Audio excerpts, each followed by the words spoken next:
guys, welcome back to the Freelancer pricing playlist. In this video, we're going to be talking about how you can price gigs based on value and not price.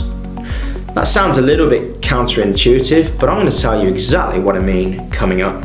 What I mean is in certain industries and certain freelancers will be able to price their gig based on the value that they're giving to the end client. This works best in the creative industries, whereby you cannot, or the client cannot, compare like for like. What do I mean by that?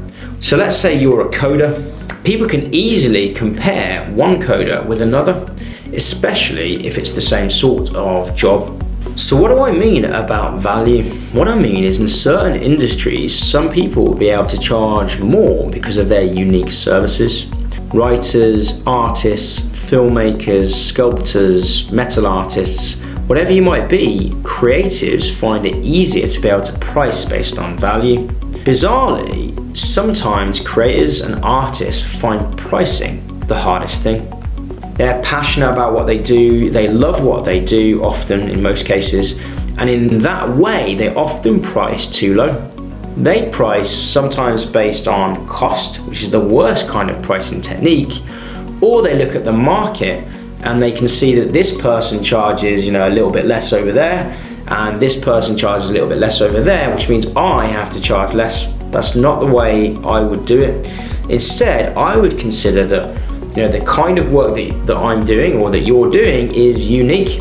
If you're a filmmaker or an artist, especially if you're a good artist or good creative, and the number of people that can deliver the kind of work that you can do is low or zero, you're the only person for that job.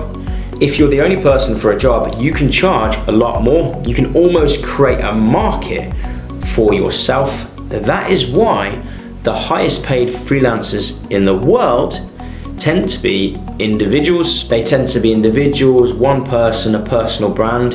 Think of the top actors in the world. They might get paid $20 or $30 million just to act in one movie. That's because they're the only person that can actually fulfill that role. Now, I understand if you're a web designer or if you're a filmmaker, there are other filmmakers or web designers out there. I understand that.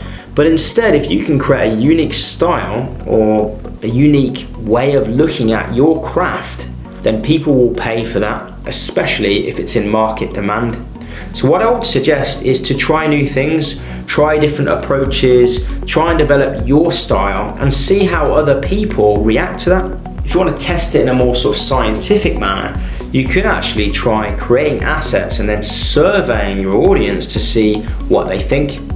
You can do this very easily with Google Forms, and there's lots of other software out there that you can use.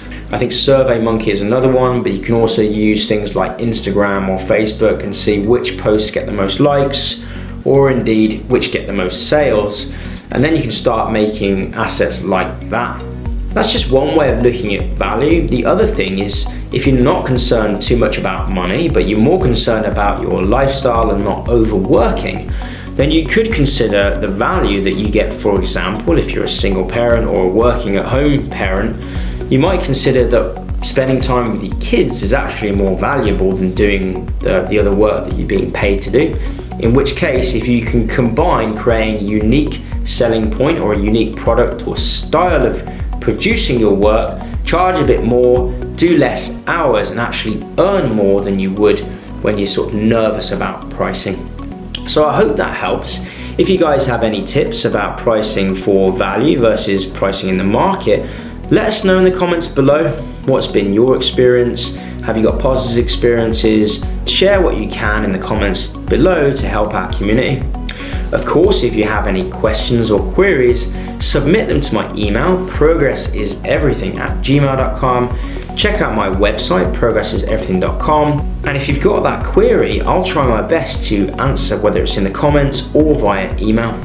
Okay guys, that's the end of the video. Hope you've enjoyed it. Make sure to like and subscribe. Hit that bell icon to know more about the other videos that are upcoming. Make sure to check out my other playlists, and I'll see you guys in another video. Cheers. Make sure you check out my other videos for tips, tricks and hacks, as well as other pros and cons.